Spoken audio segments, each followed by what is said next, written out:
Welcome to Jas simple cooking. இன்றைக்கி நம்ம custard cake எப்படி செய்கிறதுன்னு பார்க்கலாம். இது பண்ணுறதுக்காக முதல்ல கேக் ரெடி பண்ணிடலாம். நம்ம சேனலில் நிறைய கேக் வீடியோஸ் போட்டிருக்கேன். அதில் ஏதாவது ஒரு கேக் நீங்கள் செஞ்சாலே போதும். நான் இன்றைக்கி தேங்காயெல்லாம் சேர்த்து கேக் பண்ணியிருக்கேன். வாங்க அதை எப்படி செய்கிறதுன்னு பார்க்கலாம். அதுக்காக நான் இங்கே ஒரு சின்ன சைஸ் தேங்காவை தோல் நீக்கிட்டு சின்ன சின்ன துண்டுகளாக கட் பண்ணி வச்சுருக்கேன். இப்போ இது ஒரு மிக்ஸி ஜாருக்கு மாற்றிடலாம். அதுக்கப்புறமா இப்போ இதில் சுகர் சேர்த்துக்கலாம். அரை கப்பிலேருந்து 3/4 கப் வரைக்கும் சேர்த்துக்கோங்க. நான் 3/4 கப் சேர்த்துருக்கேன். அதுக்கப்புறமா இப்போ இதில் 2 ஏலக்காய் சேர்த்துக்கோங்க. சேர்த்துட்டு இப்போ இது நல்லா அரைச்சிட்டு வந்துடலாம். பாருங்கள், நான் அரைச்சிட்டு வந்துட்டேன். இப்போ இதில் அரை கப் அளவுக்கு புளிப்பு கம்மியாக இருக்கிற தயிர் சேர்த்துக்கோங்க. சேர்த்துட்டு இப்போ இது நல்லா நைஸாக அரைச்சிட்டு வந்துடலாம். பாருங்கள், இப்போ இது நல்லா அரைச்சி எடுத்தாச்சு. இப்போ இந்த கலவையை நம்ம ஒரு மிக்சிங் பவுலுக்கு மாற்றிடலாம்.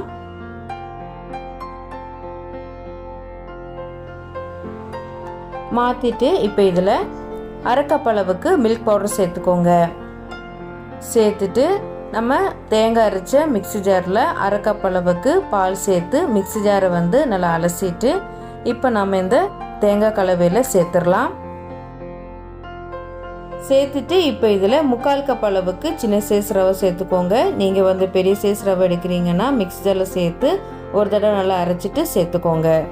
இப்போ எல்லாம் சேர்த்து நல்லா மிக்ஸ் பண்ணிடலாம்.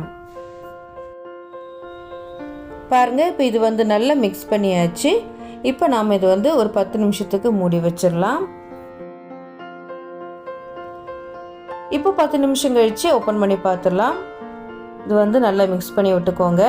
பாருங்கள், பேட்டர் கொஞ்சம் திக்காக வந்திருக்கு.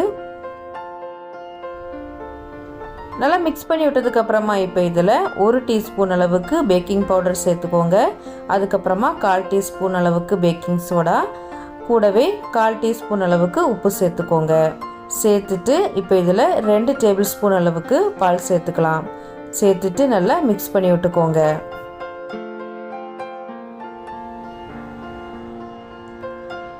நல்லா மிக்ஸ் பண்ணி விட்டதுக்கப்புறமா இப்போ நாம் இதை ஒரு கேக் டீனுக்கு மாற்றிடலாம். நான் இங்கே ஒரு ஸ்டீல் கேக் டீனு தான் எடுத்திருக்கேன். இதில் பட்டர் ஷீட் போட்டுட்டு அது மேலே நெய் தடவி வச்சுருக்கேன். இப்போ நாம் ரெடி பண்ணி வச்சுருக்கிற கேக் பேட்டர் இப்போ இதில் உள்ளே ஊற்றிக்கலாம்.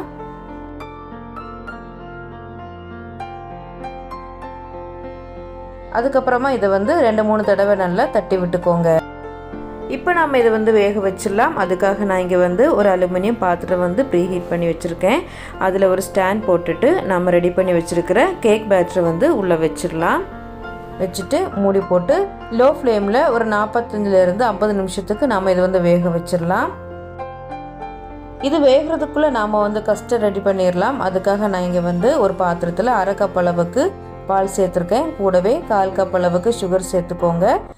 சேர்த்துட்டு இது நல்லா மிக்ஸ் பண்ணி விட்டுக்கோங்க. இது நல்லா கொதிக்க ஆரம்பிக்கட்டும். அதுக்குள்ளே இன்னொரு பாத்திரத்தில் அரை கப் அளவுக்கு பால் சேர்த்துக்கோங்க. இப்போ இதில் 2 டீஸ்பூன் அளவுக்கு கஸ்டர்ட் பவுடர் சேர்த்துக்கோங்க. சேர்த்துட்டு இப்போ இது நல்லா மிக்ஸ் பண்ணி விட்டுறலாம். கட்டிகள் எதுவும் இல்லாமல் நல்லா மிக்ஸ் பண்ணி விட்டுக்கோங்க. இப்போ இந்த கலவையை நாம் பாலில் சேர்த்துடலாம். பால் கொதிக்க ஆரம்பிச்சிட்டு இப்போ ஃப்ளேமை சிம்மில் வச்சுட்டு நம்ம ரெடி பண்ணி வச்சுருக்கிற கஸ்டர்ட் மிக்சரை உள்ளே ஊற்றிட்டு நம்ம இது கைவிடாமல் நல்லா கலந்து விட்டுக்கிட்டே இருக்கணும். இது நல்லா கெட்டியாக வர வரைக்கும் நாம் இது கலந்து விட்டுக்கிட்டே இருக்கணும். பாருங்கள், இப்போ இது நல்லா கெட்டியாக ஆரம்பிச்சிட்டு இதில் கொஞ்சம் கலர் கம்மியாக இருக்கிறனால நான் கொஞ்சம் எல்லோ ஃபுட் கலர் சேர்த்துக்கிறேன். இது ஆப்ஷனல் தான். சேர்க்கலட்னாலும் பரவாயில்ல, ஒரு கலருக்காக சேர்த்துக்கிறோம். இப்போ இது நல்லா திக்காக இப்போ நம்ம ஸ்டவ் ஆஃப் பண்ணிவிட்டு இது சைடில் எடுத்து வச்சிடலாம். அதுக்கப்புறமா கேக் வெந்துட்டான்னு செக் பண்ணிடலாம். இந்த மாதிரியான ஒரு குச்சி வச்சு செக் பண்ணி பார்த்துக்கோங்க.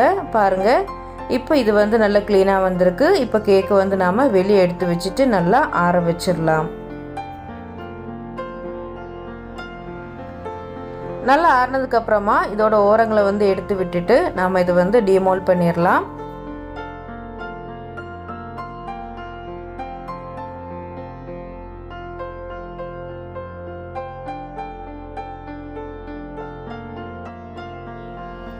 இப்போ கேக்கு ரெடியாக இருக்குது. இப்போ நாம் இதில் நம்ம ஏற்கனவே ரெடி பண்ணி வச்சுருக்கிற கஸ்டர்டை கேக் மேலே வந்து நல்லா ஸ்ப்ரெட் பண்ணி விட்டுக்கலாம்.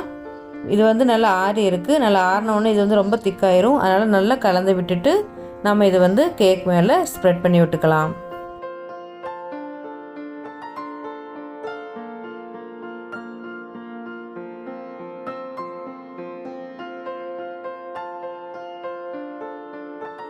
சைடில் இருக்கிற எக்ஸ்ட்ராவாக இருக்கிற கஸ்டர்டை வந்து நம்ம க்ளீன் பண்ணிக்கலாம்.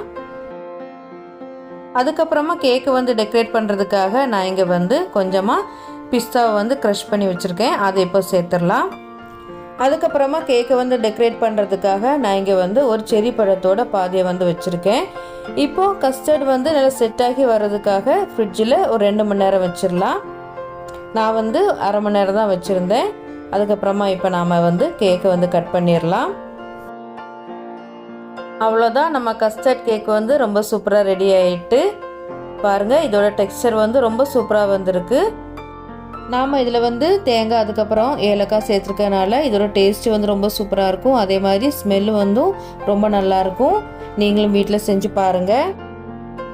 இந்த வீடியோ உங்களுக்கு பிடிச்சிருந்துச்சுன்னா லைக் பண்ணுங்கள், ஷேர் பண்ணுங்கள். மறக்காமல் ஜாஸ் சிம்பிள் குக்கிங் சேனலுக்கு சப்ஸ்கிரைப் பண்ணுங்கள். தேங்க்ஸ் ஃபார் வாட்சிங்.